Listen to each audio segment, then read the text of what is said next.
Thank you. I'm going to introduce the next two speakers. The second speaker will be Chief Stacey Laforme of the Mississaugas of the Credit First Nation. He's known to all of us, and we're lucky to have him today. He served his community for over 20 years, first elected to council in 1999. He served on several committees, including involvement with the Pan Am Games as the Games Secretariat. He's active throughout the traditional territory, which encompasses 3.9 million acres of Southern Ontario, not only as the former chief, but as a notable storyteller and poet, and has published two books, Living in the Tall Grass and Love, Life, Loss, and a Little Bit of Hope. He's an honorary senior member of Massey College at the University of Toronto, and he recently led a delegation to the United Kingdom, Scotland, and the Isle of Man. Our first speaker will be Matthew Wilkinson, our historian and the true source. I mean that literally. He graduated with high distinction from the University of Toronto, Mississauga, with a special focus on Ontario and Canadian history, and is a seventh generation born and raised Mississauga Arundel resident. Matthew now lives in Meadowvale with his wife and their two children. He's an avid supporter of heritage-themed projects, programs, and sites throughout Mississauga, and researches and writes for a large array of publications and events. In addition to Matthew's work with Heritage Mississauga, he's a citizen representative on the Mississauga Heritage Advisory Committee for the city and a member and supporter of numerous local historical societies. Matthew.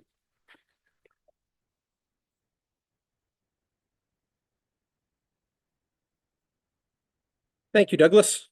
My job is to be very brief. I wanted to give a shout out. Oh, he's already left. Right, with Councillor Dasco here?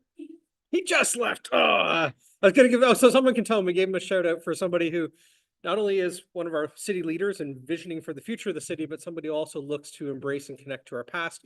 Just yesterday, he put a call out for place name suggestions for community development in his area that are tied to the history of that spot and land. So it's always nice to work with somebody, an elected official, who is always looking to connect back to the roots of our community. So Councillor Dasco, I promise I said some nice things about you. So is the power on? You did show me that, didn't you? There we go. So very quickly, we said the words early on. Tom gave the traditional land acknowledgement.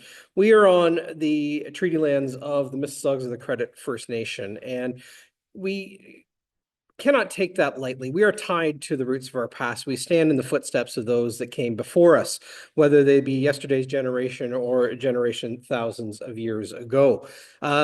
We have a break for lunch. You're going to have an opportunity to wander down, should anyone wish to go out for a restaurant. It's chilly day. Pause at the Credit River and reflect on looking down towards Lake Ontario and the shining waters, looking upstream to where the individuals who came before us would have interacted with that as a navigable waterway up to the Credit Mission site. The Credit River is what ties us through time. It really is a landscape that generations upon generations of people who have passed through this area have connected with. The Credit River, the Missinihi, the trusting water, is an anchor both historically and in our modern city today, and it's something that ties us through time. But when we look kind of stepping back, we are a community that is based on promises that were made to those that to our forebearers and by the administrators who came before us. We are in the treaty lands, the traditional treaty lands of the Mississaugas of the Credit First Nation, and Indigenous peoples have interacted with this landscape for thousands of years.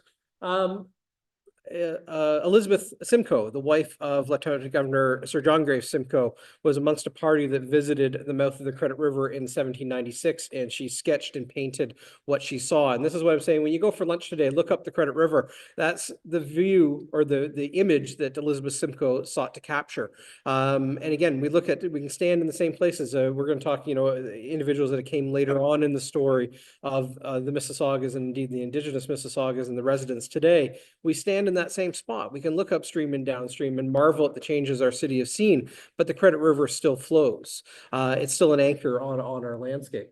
The treaty period that really is that a point in time which connects the Indigenous Mississaugas into our stories that come after the Mississaugas.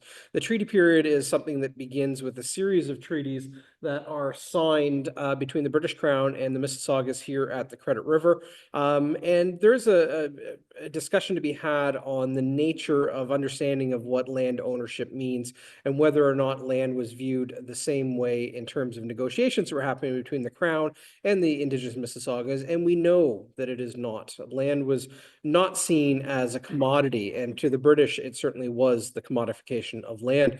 So in a way, those negotiations and the treaties that were signed then were signed truly in bad faith, or at least in an unequal understanding of the negotiations that were taking place. There are a number of treaties that affect our area today. The first one being the Toronto Purchase, which was signed over by the Bay of Quinte in 1787. It was a rather vague purchase of land in terms of British description of the geography that was involved, and ultimately it was left as an unsigned treaty.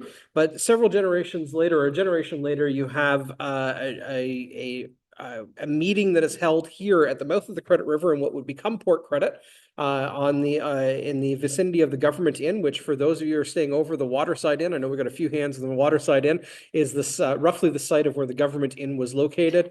At the end of July of 1805, British officials convened a meeting with the principal chiefs of the Mississaugas at the mouth of the Credit River in the vicinity of the Government Inn. And Treaty 13 was signed on August 1st of 1805, and this was a ratification of, or an agreement on the principles of the 1787 treaty. That is the images for Treaty 13. On the next day, what's known as the Provisional Agreement 13A, which would form the basis for a subsequent treaty a year later. It is signed on its Treaty 13 Addendum. That's where the A is. Some will refer to it as Treaty 13 Afterthought. And this is this is a treaty that will agree to set aside the land which would become part of the city of Mississauga. And so again, this is agreed to as a provisional agreement on August 2nd of 1805. It is ratified a year later in September of 1806 with Treaty 14, also referred to as the Head of the Lake Treaty. And this is the land that conveys 74,000 acres of land to a depth of 6 miles from the shoreline of Lake Ontario, from the Etobicoke Creek to Burlington Bay. And this is the land, part of this treaty, the 74,000 acres of land would later become the city of Mississauga. It does set aside tracts of land, including what becomes known as the Credit Indian Reserve, 1 mile each side of the Credit River from Eglinton Avenue to the Credit River, and that is set aside in the agreements of 1806. There's the original survey, what's known as the old survey of Samuel Street, Wilmot, in 1806. It is registered at the end of September of 1806.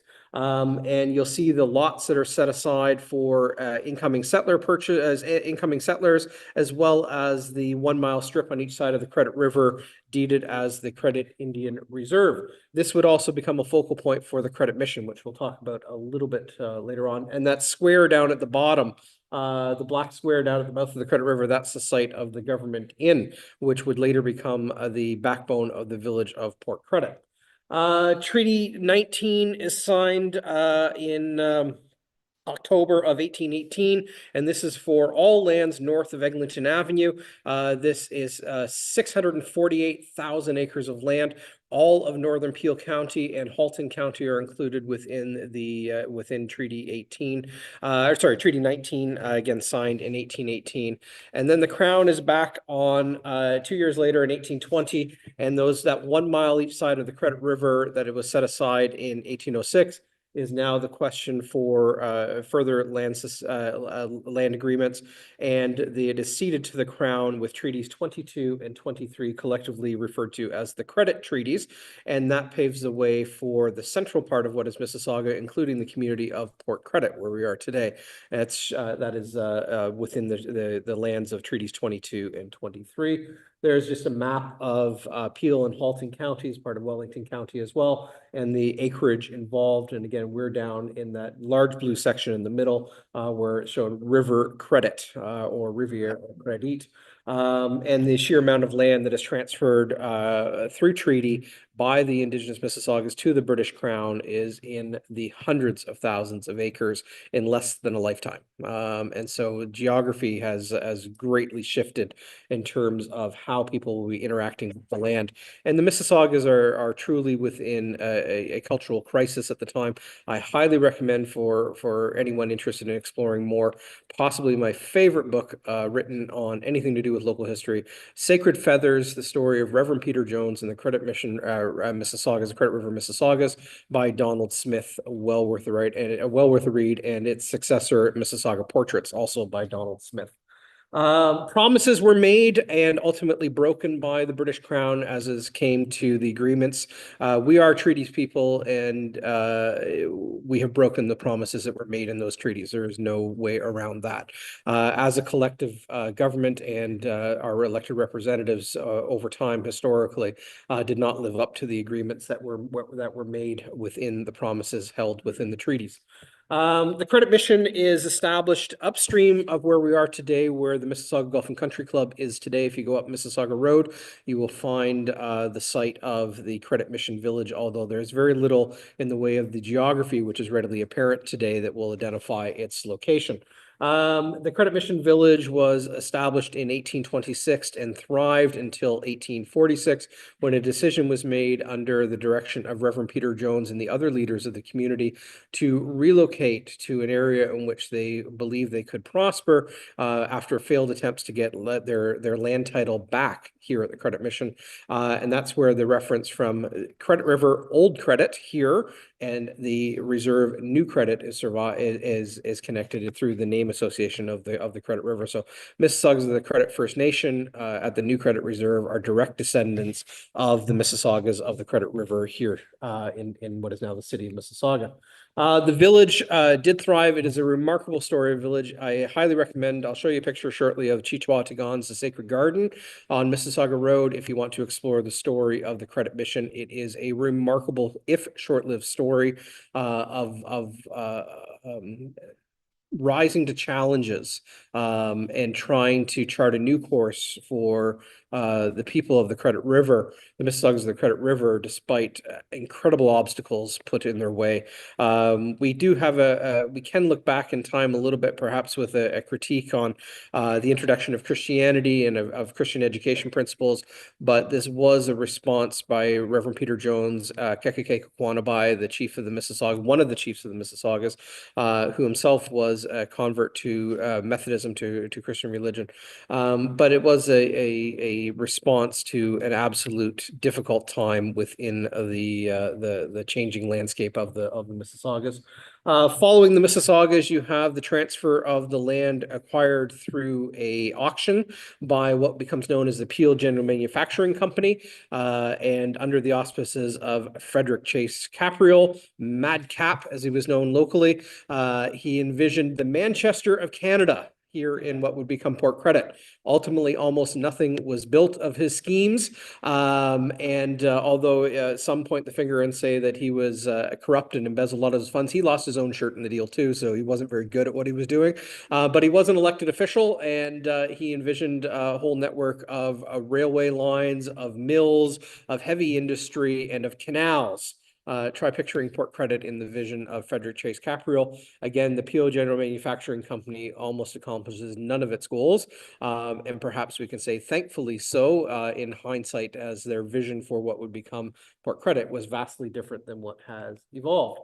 Port Credit is surveyed in two parts. Where we are today was surveyed in 1835 by Robert Lynn, and the west side by Darcy Bolton and John Stoughton Dennis in 1846.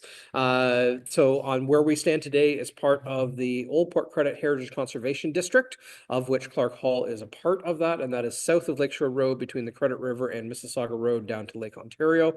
And the commercial core of Port Credit is on the east side. You will identify the east and west by the north-south roads that carry male names on the west side and female names on the east side. And they have to on the east side anyways, have to do with the sponsors that paid, that supported some of the surveyors that were involved at the time. Helen and others are named for people that were in the lives of the surveyors. We can go off on a tangent with that, but we won't. Incidentally, Peter Street, where we are, Mississauga Road South, was formerly Joseph Street. And they were named for Peter Jones and Joseph Sawyer, who were chiefs of the Mississaugas at the time. In terms of local connections on the landscape today, where we are today was built as a church hall and classroom space for the First Methodist Church, which is located right next door. This building was built in 1922, officially opened in January of 1923. It celebrated its 100th anniversary in 2023. We are in the oldest section of the building. As you go through those doors, you're getting into a section that was built 2 years afterwards in 1925. So we are in the 1923 section. One of the things, it was a community hall. It was a church hall until the Great Depression, when it was turned over. The operating expenses were too great for the church, and they handed the hall over to the village of Port Credit, later the town of Port Credit. And it later, from 1941 until 1974, and what happens in 74, amalgamation and the birth of the city of Mississauga, this was town hall. And so this is served, and there was a jail cell in the basement. This, of all places, was a movie theater, and there's reference to basketball games being played in here. So I'm not quite sure where the lanterns came from, the lights came from, but anyway, so some interesting history within this building. But attached to its early years was the connection to First Methodist, later First United Church, which is the building. The original building right beside us is the 1894 church, built on the location of the 1845 church, which is the picture on the left. The 1845 church was built in cooperation between some of the early settlers of Port Credit and the Credit River Mississaugas. There are reference to the Mississaugas helping lay the stones for the foundation of the church that was originally next door. In 1917, I think. 1917, it was moved to become the Masonic Lodge. Is that right? Yes. So that church actually still survives, moved a slight distance away, and it's now First Masonic Lodge. And I'm nodding at Phil, that's his bailiwick. And that building still survives. So you actually do have portions of that 1845 church still residing within the community, and its legacies back to that connection of this evolving social landscape between the Mississaugas and incoming settlers. There is some suggestion that Reverend Peter Jones himself would have been part of that creation of a new church here in Port Credit. Certainly, it's on the corner of a street that bears his name. Those are some of the local connections we have to it. And if you go up Mississauga Road today, you can visit Chief Chihuahua Tagon's, the Sacred Garden, just outside the Mississauga Golf and Country Club, which commemorates the site of the Credit Mission Village. It seems oddly placed, but Mississauga Road itself was rerouted through that location. And so when you visit that site today, you are standing in the middle of what was the Credit Mission Village itself. And so if you want, and the plaques around tell that story of not only the Credit Mission, but also the treaty periods that gave birth to that transition of landscape. Visiting Port Credit today, again, it is a landscape rooted in the past, and at the heart of that truly is the Credit River, which, whether you're talking about early Mississauga's history, or early settlement history, the evolution of Port Credit, the survey in 1835, to the city that's evolved today, the Credit River still runs through it. It is the anchor point that connects us through time, really truly walking in the footsteps of our past, or in this case, the water flowing in the footsteps of the past. So that's my transition. We're going to turn it over to former Gimaa Stacey Laforme, and welcome you to the podium.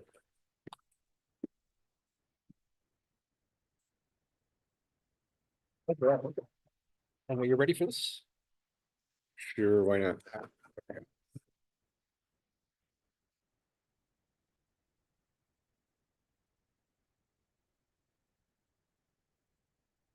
What happened to the sound? No sound. It was working so good earlier. We just tested.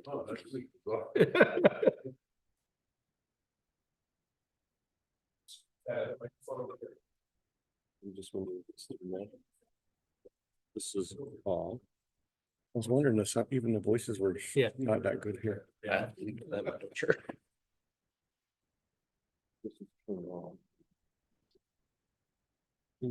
Thank you very much. Take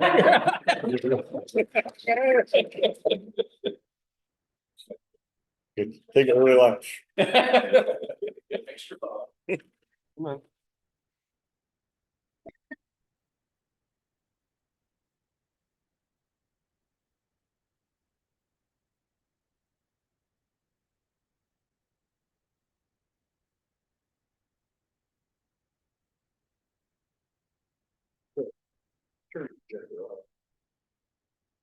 Maybe otherwise.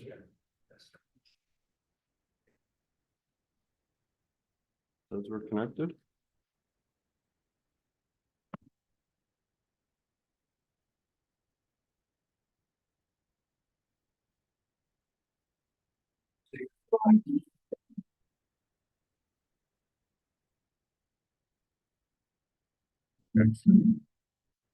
Children.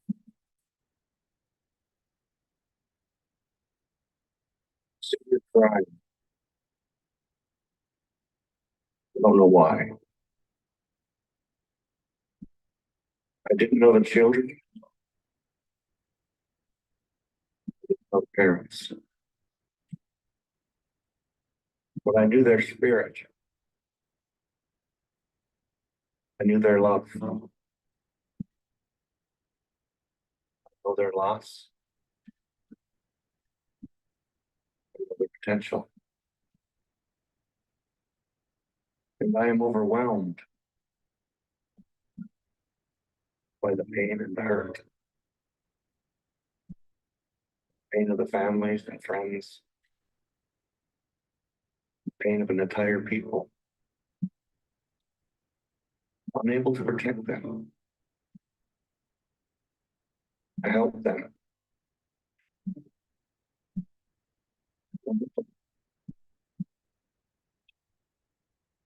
Love them.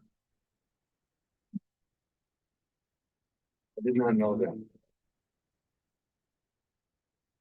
But the pain is so real. So personal. Felt it in my core. My heart. Spirit. I sit here crying. I'm not ashamed. I will cry for them. Many others like them. I will cry for you. And for me. I'll cry for them. I'll cry for what could have been. I will calm myself. Smudge myself.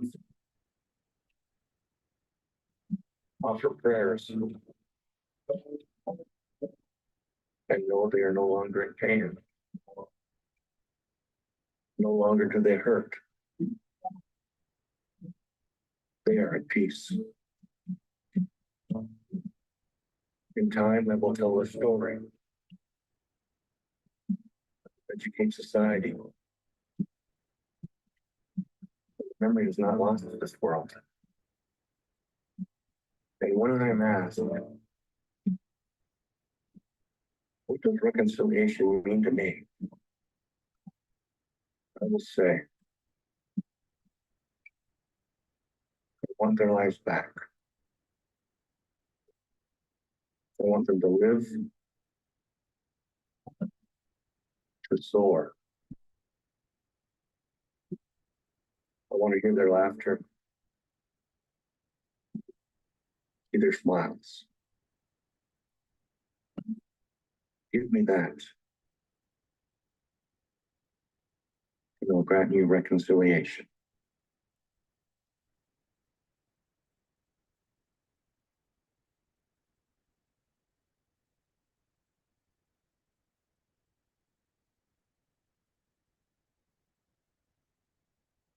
So that poem was written the evening I heard about the uncovering of the children on the residential school site.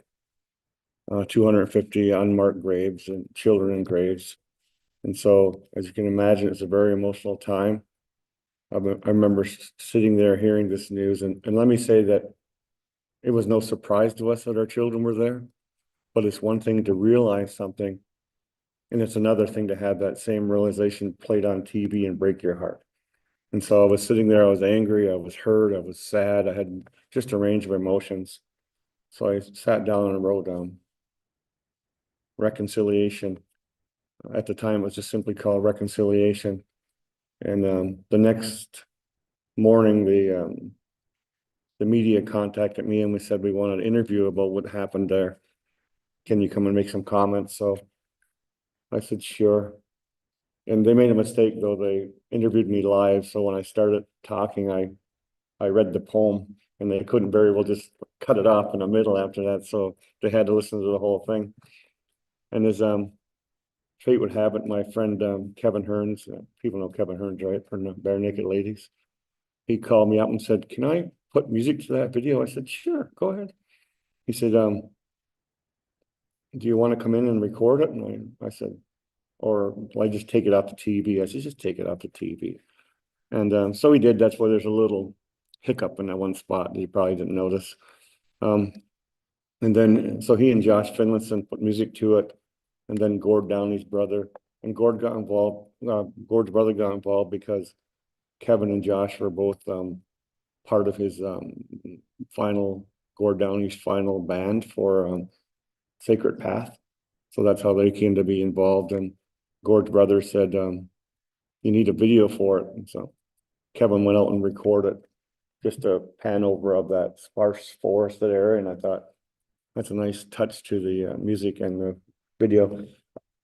I don't do that poem anymore because I just tell people go watch the video, because when I do it, it's one art form, spoken word. But when we have, you know, music and we have the video and the spoken word, you know, and when art builds on art or art generates other art, it is so much more powerful than just the one stream that you can go on. So I just tell people, you know, go to the video and watch the video. Now, at the same time this happened, we called the Mississaugas, and I was the chief at the time. We called the Prime Minister and the Premier and said, lower your flags. This is a time for this country to come together and show their respect and their love and to mourn as a people of this land together. I know they did that the next day or something, but beyond that, I got on the phone and I called the mayors of all the cities I knew in their treaty land territories. And I said, lower your flag. This is the time to come together and show the, you know, the country that we're in this together, we're mourning together, because these aren't just the Indigenous children. These are the children of this land, of this country, and they're all our children. And this is a time that we stand together and show respect, love, and mourn together. And so that was my messages. And to their credit, every one of them said, consider it done, or we'll do it today. And they did. One mayor, and I won't say where, said, you know, we have protocol. I'll get it done as soon as I can. It wasn't in Mississauga. It was a little further down. I won't say which city it was. Okay, it was Toronto. You got done. But they were nice enough to do it too. And I wanted to say that before I say something else about that, is that the end of the poem goes, grant me that and I'll grant you reconciliation. Well, I know you can't grant me what I ask. You can't bring them back. You can't give me, let me see their smiles, their voice. But for so long, when we talked about reconciliation and where we're at in this country, we were only scratching the surface, and we really didn't have an idea what the issues we were dealing with are. But something like that really showed people the depth and the breadth of the issues we're talking about when we talk about reconciliation. So that was why I ended in that fashion. Now, I took some negative feedback from my own people when I came out with this, because they said, people need to be held accountable. People need to be punished. We need more money to do this. We need more money to look at more sites. And I said, all those things will come.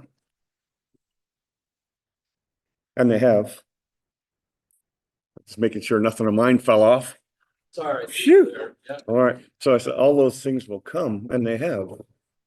But I said, there are moments in time in the life of a country when we can shift how we relate to each other. And I thought, this is a moment where we can change the direction of this country a bit. You know, so people said, I want to donate. I want to, do this and that. And I said, yes, fine, do it. If you want to donate to the Woodland Center. What's the name of the residential school in Six Nations? The Mohawk, known as the Mush Hole. I said, they'll take donations to repair and get it set up and tell the story. I said, but for me, just do something in your own backyard that has meaning to you, that your children and your grandchildren, you can come out and tell them, this was a part of our history. This was a part of our country. And this is where we came together and showed our support for the children of this land. And I said, that's where I would like you to focus so that it has meaning long into the future with yourselves. I mean, I started with this video because one, I think it's very important. But two, we're talking about history. And that poem may seem like current events, but it's generated from the past. It's generated from the residential schools. It's generated from somebody's idea to take the Indian out of the child. So all that history comes to fruition in recognition, a few years ago. So that's why I started there. I wanted to say, there's another poem that I wrote, and I was going to ask you want to hear it, but it really doesn't matter. I'm going to do it anyway. So,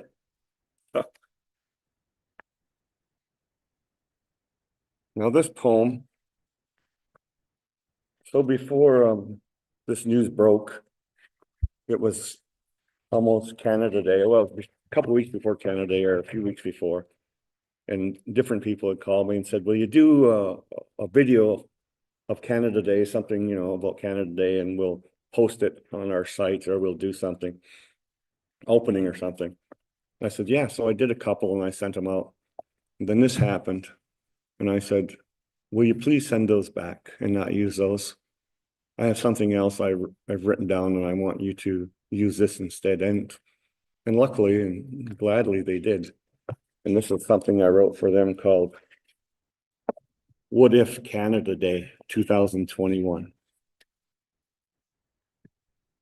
This year, you will not see any parades. You will see no fireworks light up the sky. This July 1st will be quiet and thoughtful as we gather with family and friends, as we consider the legacy and the future of this country. The truth is before us. There are no more excuses to be made or accepted. An awful, unimaginable truth has been confirmed. This land is built on the bones of the Indigenous people and the tears of their children. They wept for stolen children as we hugged and loved ours. They grieved as their future died at a desk, in a bed, at the hand of a stranger.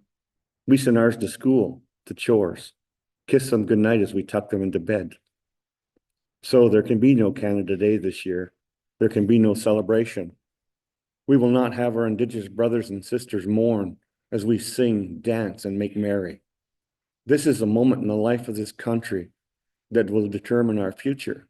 We need to be united in this moment to express our love and, equally important, our support.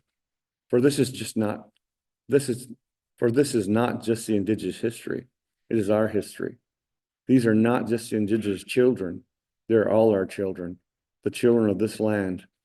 And we cannot celebrate until we have justice for our children. We have answers for our people, and we have accountability for our future. We are with you today and always. What if? You don't have to applaud, but it'll be a long day because I'll just stand here and I guess that'll do. So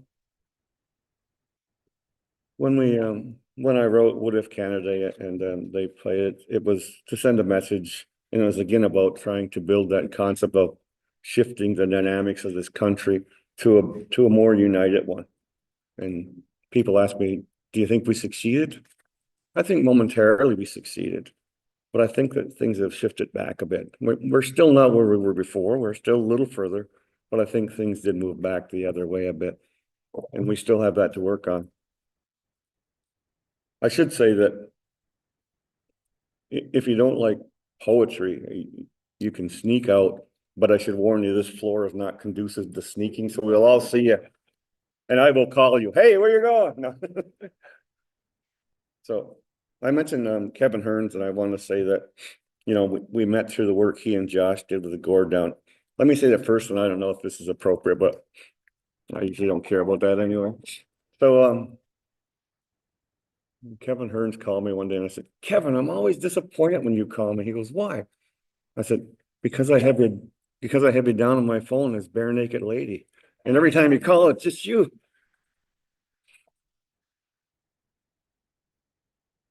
So anyway, as I said, they were on the Secret Path band with Gord at the end. And, you know, I had the honor of presenting Gord on the Eagle Feather backstage at his last performance in Toronto. And he was involved in a circle and they were doing the smudge. So he was involved very heavily in the culture, as people know, and support of the residential survivors and the history and stories. Over time, Kevin and Josh and I have performed at venues, and you know, they do poetry reading with me, so we do a few poems, I do a couple, then they play their music and they sing and I harmonize with them. And so we you know, we put on a few. That's just a plug in case anybody wants to use us in the future. We did another other than that video, they did another poem. I'll turn another poem to music. I don't have it with me, but so a while ago, does everybody here know who Joseph Madabuin is? Or grandmother Josephine, as she's commonly called. So she was a lady that they estimate walked half the circumference of the earth to bring it around the waters, around the lakes and other bodies of water, to bring attention and awareness to the waters. And so I only met her once for like 30 seconds, but I was always inspired by her story. And so one day, for whatever reason, I got the idea that I'm going to write her story down. And so I wrote a poem called Walks Forever Woman. And then I finished it, you know, where I wanted it. And I was going to email it to her, and I go, I can't do that. How arrogant am I going to tell her life story and send it to her? I said, so I went back and forth arguing myself for about 15 minutes. Not because I'm indecisive, just respectful. And so finally I go, I wrote it for her. I'm going to give it to her. So I sent it to her, and almost immediately, I'm not even sure where I got her email from. Almost immediately, she emailed me back and said to me, I cried buckets, but I loved it. And, you know, sadly, she passed away a couple weeks later, or maybe a month, I'm not sure. And her family used the poem at her service. And, you know, they passed it out to the people that were there. And they said to me that she said to her children, doesn't this just say everything? So I'm so happy that I got up the courage to send it to her. And now, of course, I'm going to read it to you. And we've already established that I'm going to do that no matter what. So, and it's called Walks Forever Woman. I have been called a hero. I have been called crazy. It does not matter what people say, but do not doubt. I have been called. I saw the anguish upon the water, the pain, the hurt. I sat in ceremony with tears streaming. I knew I must do something, and so I asked. Walk, grandmother, sing, dance, ceremony, but walk. So walk I did for the water, sometimes with others, sometimes alone. I thought that once my first walk was done, I would rest. But again I was called, walk, grandmother. So I walked, and always upon the end of the walk, I thought, now I rest. But the call is not gone, so I walk. This may be the final time my feet travel the earth around the water. Upon my deathbed, they will say, you have done enough, rest. I will smile and nod for them. Yet I know I will continue on this journey, for I still feel the call. I still hear the voice. Walk, grandmother. I sometimes wonder why no one hears the voice of the water. Maybe no one who's alive today remembers. So I will walk, and you may hear my voice, my drum. You may walk by my side, or you may glimpse my passing. This is not a curse. This is a cause, an honor. I will walk for the spirit of the water. I will walk until duty is not forgotten. I will walk until you walk. For I have learned that the voice says walk, but it means lead. So I will walk until you hear and you answer. So stand, grandmothers, grandfathers, parents, children, stand. For you must stand, and you must stand together. Then you must walk, and I will walk beside you. For even as I pass, I hear the words, walk, grandmother, walk.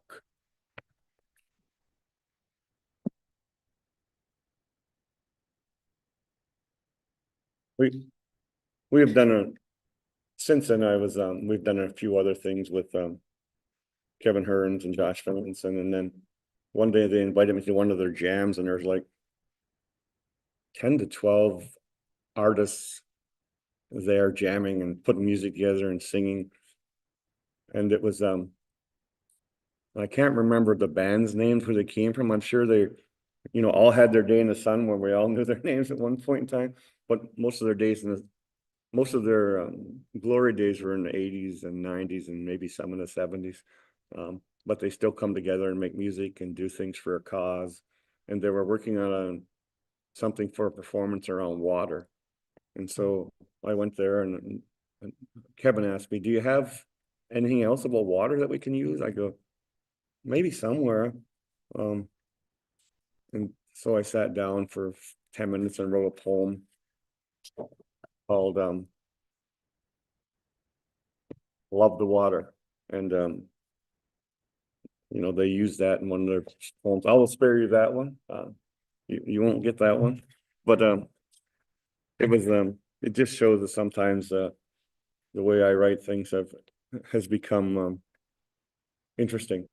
So over time, people have asked me to write things, and I try my best, or I'll get inspired by a word, or I'll do something else that, just something that comes up. And sometimes it'll take 2 minutes to write, and sometimes it'll take 1.5 years to write.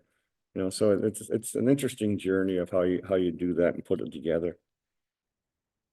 Oh, I forgot to introduce myself and start this off. Sorry. I just want to say that, Councillor Dasco, is that name? Dasco? Said some very nice things about me, but I know he got the heck out of here before I came up to speak. So not going to comment, but I'm just going to say,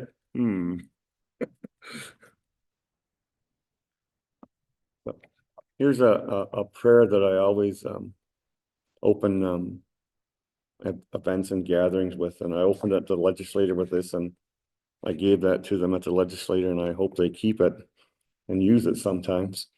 And it's called prayer, just simply called prayer.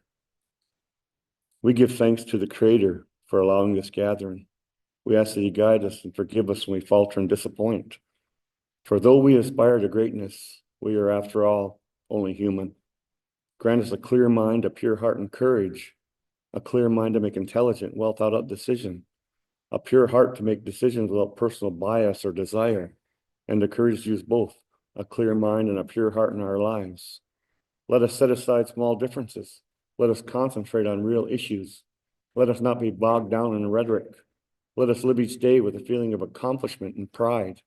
Most importantly, let us remember, we are not adversaries nor are we enemies. We share a similar past, a kindred spirit, and a common heritage. We must always remember the real reason we gather, to do the right thing for our people, our children, and our future. Miigwech. So if you ever have a use for that poem, you can find it in I think in this book called Living in the Tall Grass. Not promoting this and not like I'm telling you go out and buy it, but it is $19.95 on Amazon. That's just coincidence that I brought that up. I want to say that, and I'll back up a little bit to Reverend Peter Jones and what people thought and what the Indigenous people thought of Reverend Peter Jones. when you look at it back then and you look at it today, the thought process is pretty much the same, right down the middle, you know. Some people love him for saving us, for, you know, basically teaching us how to be, live in Canadian society. I won't say absorbed into the Canadian society, but live in, and others see him as a trader who gave up the culture and the heritage to conform to Canadian history and values. So that split has always sort of been there historically. So you'll always get two sides of how do you feel about Reverend Peter Jones. I will say that, you know, I understand why he did what he did and why he conformed like he did to give his people a chance to survive as he sought. But the impacts of that decision on our people, and keep in mind that not everybody agreed, and some First Nations people did not go where he went. Anyway, as we were getting pushed out of Toronto and every place else, and you know, Treaty 21 and 22, I believe, or am I missing 22 and 23? Anyway, those treaties were the last places we were where we had no land left, which is, you know, not too far from this area. And so the government at the time says that we sold our last bit of land or gave our last bit of land away and we left. And so we had like no home. Of course, that's, you know, we weren't a dumb people. We would never just give our land away and said we have no home. So back in the day, they looked at the treaties and said, Sir John A. Macdonald said to the people, you just agreed, you just took the first land in trust from a First Nation, because they said they were going to hold the land for us until we came back for it again. And so his idea was that now you have to be accountable for every penny that happens to those lands because you took a trust with the First Nations people. That was his perspective at the day of the time on it. And so that's an interesting perspective. And I know that those two treaties are being negotiated with Canada as we speak. So it's just an interesting little sidebar that I wanted to give you. I also wanted to say that when I was growing up, there may have been people that still had the language and culture, but when I was growing up, I had none. I didn't even know what my culture and language was. I had no idea what my clans were, what anything was. You know, I grew up in a time of alcoholism, violence, abuse. That was our everyday life when I was growing up. It wasn't until many years later that we started reclaiming our culture and the language with the help of elders and other people who still practice, and even some of our northern Mississauga brothers and sisters who would help us. So, but now I'm happy to say that we have it in our schools. It's, you know, in our daycare. They have evening classes with the language and culture. There's ceremony a lot of times in the community. Members do ceremony all the time. So the culture and language is come back to us after all this time. And it's something that we're very proud. Myself personally, I've always had certain values and belief systems that I adhered to. And I remember one day I was in, and I was 50 years old at the time. And just thought somebody would say that man's 50. No, anyway, he looks more 60. No, anyway, but back in, I was up in Rama. And there was a presentation by Elder Jim Dumont about the Anishinaabe creation story. And so I listened for maybe about 25 minutes, 30 minutes, and I listened all day, but now suddenly I'm going, start recognizing things that I believed in and values that I carried.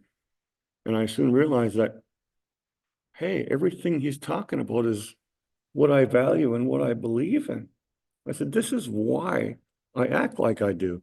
So even though I was never exposed to it, the idea and the history and the generations that came before me still somehow lived within me. And I still carried those values and ideologies. So of course, right away, I was like, we've got to get you back to the community so you can tell this story to the children. I don't want to have them to have to wait till they're, you know, my age before they hear this and understand things. So that was just I came late to my culture and heritage in this contents of understanding it, but I always lived it as best I could. Now, So I forgot to do this too. Oh, I'm not getting used to this anymore since I retired. Ani, Bazut, Nagani, Anishnabekanini, Stacey Laforme, Disnakas, Credit Dunzuba, Mainga Dodum, Mississauga, Anishinaabe Dao. So I don't have a lot of the language, but I have some.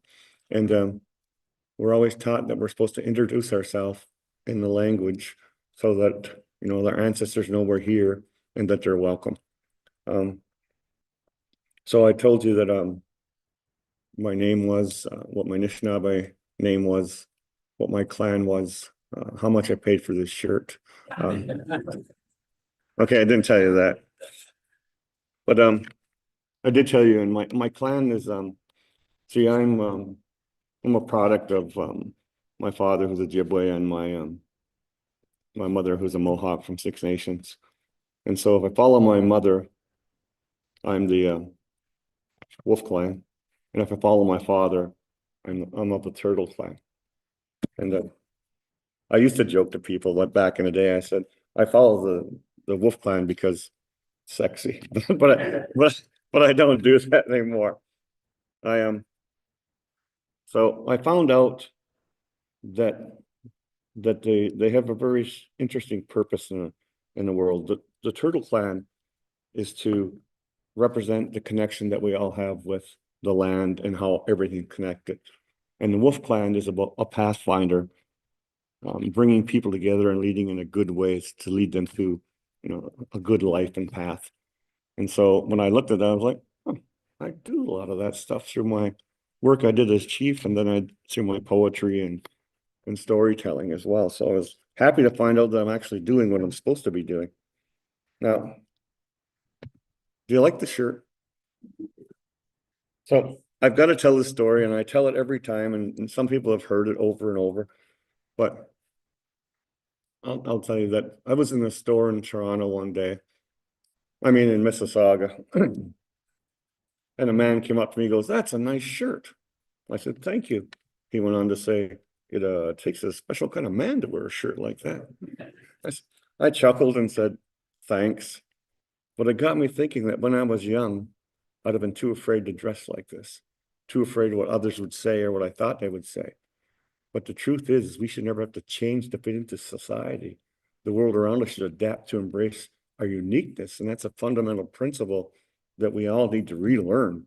And I tell people that story because you always got to be open to ideas and wisdom, or whatever you want to call it, from wherever it comes from. Because that could have been, you know, I could have got offended by what he said, but the best part about that was that it happened about 2 weeks before I was supposed to open the North American Indigenous Games. So that's the youth from all across the country coming, and North American coming and do different sports. So I was in Mississauga in this big amphitheater. I don't know where it was, and the youth were all around it, outside of it, and I was in the middle on stage with some other people doing opening, and I got to share that story with them in that moment, you know, 2 weeks before it happened to me. And I think it's such an empowering story for the youth. I mean, not only for the youth, for all of us, but it wouldn't have happened if that man didn't come up to me in the store and say, "That's a nice shirt." So I've always liked to talk about that, and I'm going to have to keep an eye on the time because I do have the gift of gab, much like Carolyn King. And so I will skip the poem. There's a really good poem in this book called Love, Life, Loss, and a Little Bit Hope, $24.95. No, just kidding. And it's about it's called Who Am I? And it's about identifying, you know, who you are in here and being proud of that, regardless of who tells you what. That's still who you are. You know, never let anybody take that away from you. I often say that if you let somebody tell you who you are, and you think you know who you are from here, and if you let somebody else convince you that you're not for whatever reason, that's not on them, that's on you, because you're allowing them to take something away from you. So that's important. I'll skip the poem though, and you can read it. I'm sure you'll all run out now and get a book. So Yeah, I want to tell you another story about welcoming story or wisdom wherever it comes from. So, is anybody in here a Rotarian? No, no. Oh. So let me just say that Rotarians are good folk. They try to do good things in the world. They come together and they try to raise funds and do things. But there's one thing I will say about Rotarians. They're very well, I'll just say process driven. Another thought comes to mind, but process driven works fine. And so they said, we're having our international gathering in Toronto. Would you come down and do the opening? I go, yeah, how many people? They go, 30,000. I go, shit, yeah, that's good. Yeah, that's, I'm used to seeing a couple hundred here and there. I thought 30,000 is great. So I said, when is it? And they go, in a year. I go, oh, good heads up. So anyways, they go, we need your bio, we need your picture, and we need your speech. I said, okay. And so I'm not in a hurry. That's a year away. So anyway, 6 months, they say the same thing to me in an email. 3 months, the same thing in email. 2 months, the same. Well, you're seeing a pattern, right? 2 months, they said the same thing in email.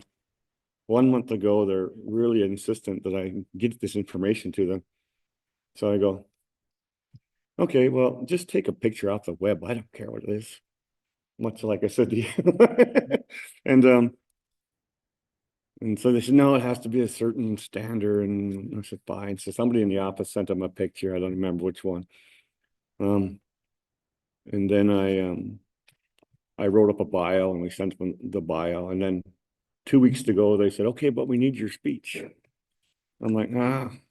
So with a week left to go, I figured I better write my speech. Now, Carolyn knows me and Jamie knows. Some people know me, and I'm just as likely to be writing my speech in the car on the way to the event as I am to prepare it the night before, or not at all. But I respect the fact that people have agendas and timeframes and things. Somebody worked hard to put it together. So I always try to stay within the time limits and give them what they want. But anyway, I wrote 2 poems that I thought this is perfect for what they're talking about their conference. So I sent it to them. And a couple of days, they sent it back, said, Chief, according to our word counter, you're over the allotted time we have for your sector. I go, okay, I'm trying to be nice. So I took 1 poem out, sent it back. And there was about 2 days to go. And they go, you got to come rehearse. All right, fine, I'll come rehearse. So they put me up in a nice hotel in Toronto. And that evening, I had to go over and rehearse. First time I ever got to use those invisible teleprompters. Those are awesome, by the way. Just a side note, loved them. Anyway, so I'm there and I'm reading it off the prompter and I realized, oh, you took out both poems. So I thought for a moment, I said, I don't think I can do this. I said, you talk about respecting Indigenous ways, you're talking about working with Indigenous people and, loving Indigenous people and their culture. And I said, I kind of think you're acting the opposite of this right now. And so no offense to you or your organization, but you're gonna have to find somebody else to do this. Now, to me, it's not a big deal. I'll go talk someplace else the next day. But I just told people who are very, very process driven, you have 12 hours to go find yourself somebody else and get their bio, their picture and their speech, right? So I never thought of that and I'd said it. But so they went out of the room and they came back and they said, Chief, you can take all the time you need to open the event. And then everybody's going to go our own ways. And I go, hold it before everybody goes. I said, it's so important that when we're in the moment, because we all get caught up in a moment, that we take a second, step back and think about the moment we're in, making sure that we're in keeping with the vision of ourselves, the vision of our organization, about who am I and who do I want to be? Because if you're so caught up in that moment that you lose track of that vision, you could do yourself or your organization a big disservice. I said, it's something to keep in mind. And so that for me has become a good lesson, not only for me, but for them, because I get caught up in a moment. I forget and I act different than I should be. But if we stop and think about it, we have a better chance of living up to our values and ideas of who am I and who do I want to be? So that came out of that meeting. And I am going to read you the poem that I wrote because of that, called Common Ground. Uh-oh. 16. Common ground. No one thing can define us, for we are complex creatures dreamed in the mind of the Creator. We laugh when we should cry. We cry when we should laugh. We joke when in pain. We smile because tears could consume us. We love unconditionally and totally. We understand that family should come first, yet family is not defined solely by blood. We are quick to anger, yet no one forgives faster. We are loyal and we are strong. When we commit, we are unwavering. We have survived much, but do not mistake adaptation for resignation. You will always see us, for we will always be here, standing for what we believe in, standing beside each other, doing what is right for our children, our future. We remember our obligation to our mother, the earth, and we remember our place upon her. We are a proud people, an honorable people. We do not always do right, for we are human and prone to the follies of humanity. And we strive to be better, to make each other better, to make the world a better place for the children. I know the Creator smiles upon us, no matter where we are or what we do, for the love of a child is unconditional. No matter where life takes you, walk proud. Now, I read that poem. Oh, thank you. Thank you. I read that poem because I think everybody can see something of themselves or hear something of themselves within that poem. And that teaches us that no matter how far apart we may seem, we're never so far that we can't find common ground. And that too, I think, is a fundamental teaching. You guys are making me nervous. Just what time is it? I'm at time. All right, so apparently I have to wrap this up. Let me say one thing. You know, actually, I'm going to say it better in a poem, and then I'm going to get off the stage if you guys don't mind.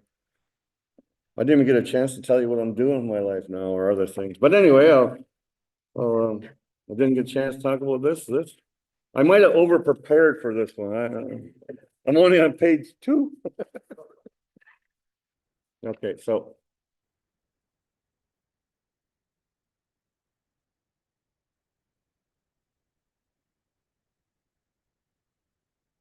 Sticking together, I'm sorry. Okay, here it is. I'll read you this. And so our cultures, I don't know if you know, the Anishinaabe have 8 prophecies. You know, they feel that that we're in the end of the 7th prophecy now.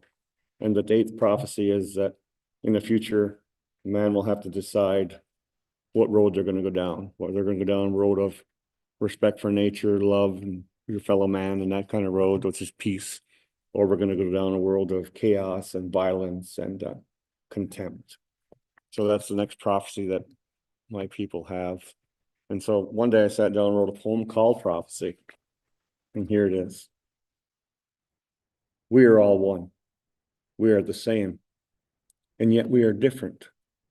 And it is truly a gift from the Creator. The things that make us different are not intended to separate us. The things that make us different are to allow our growth, our continuation as a species, to understand our place in the world, to really understand each other. We were not created to hoard or to hate. This is an invention of man, and probably humanity's greatest flaw. Only when we walk hand in hand, see the world through the myriad of visions that it truly is, see through the eyes of each other, will we know peace and true love. We have evolved to think the planet is huge and the people on the other side of the world are too different from us. And it's not true. This planet is small. We are a speck in the universe, and the people across the waters are our brothers and sisters, or at very least our neighbors. We have adapted to see the world only around the edges, to listen only around the edges. Perhaps we have done this so we do not have to think about the abuse and loss that occurs in this world every day. I am sorry, but I don't have to know you to love you. I don't have to know you to cry. And in this we are the same. True, the concept may have escaped many of us, And sometimes we do it on purpose, but it is there. It exists in the very core of humanity. And the only way we can allow the hurt and harm that occur is to build up walls and more walls and more walls. Yet humanity's greatest hope for the future is to tear those walls down and embrace each other as the family we truly are. Without this next step in our evolution, if we do not change the way we perceive the world around us and each other, we are doomed to fail and to fall. Now, I want to leave you with a final thought about empathy and understanding is a simple phrase, which I just mentioned. I don't have to know you to love you. Now, the last thing I want to say is that I never got to go to page 7 of my notes where it says, instead of thinking of climate change as a problem to be solved, think of Mother Earth as a soul to be saved. If we can do that, we can do anything. Miigwech, and I guess I'm done.